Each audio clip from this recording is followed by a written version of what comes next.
For the next exercise in our runner's progression, we're going to take our reverse tapping lunge into a reverse hopping lunge so that we can really look for now more power and force coming out of these extensor muscles rather than just the balance and control of the position. It is much harder, but that's how we progress into running as a related sport. We should be able to do, I would say, at least 20 of these without feeling gassed in your breathing or in your muscles before we're actually saying that we've got enough of this control and stability to return to running. On this exercise, I want us to start either from the bottom in our lunge position or from the top. Either way, we're going to return to this position to start each repetition. And then instead of just coming up like our last exercise, we're going to pop off the floor, return the same way, pop, control, pop, and control. I shouldn't be able to hear your feet. You shouldn't be able to hear your feet. Your downstairs neighbor shouldn't be able to hear your feet. There's no slapping or slamming the ground. There's only an absorbed soft landing.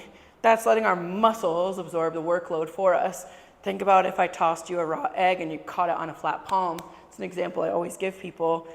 The shell's gonna break. That's the same thing we're doing with our joints when we land really heavy on each of our steps. So as we come into this return to running exercise within the plyometrics, we want to make sure that we're practicing this really soft, controlled landing where we feel all of those muscles throughout the leg all the way up to that hip, including the quad calf, the whole system, absorbing, really nice for us. I'm not working super hard. I'm not holding my breath. I'm just feeling that my stabilizers are working to absorb the movement. If we wanted to deepen it, we could let that foot take us even further back into the depth of the position before pushing out and get a little bit more hip from it. So really reaching back before pushing versus keeping things a bit shallower. Either way, I'm happy with it. You can try adding height to it, getting really up at the top, as long as we can still absorb, maintain our balance, keep the landing soft.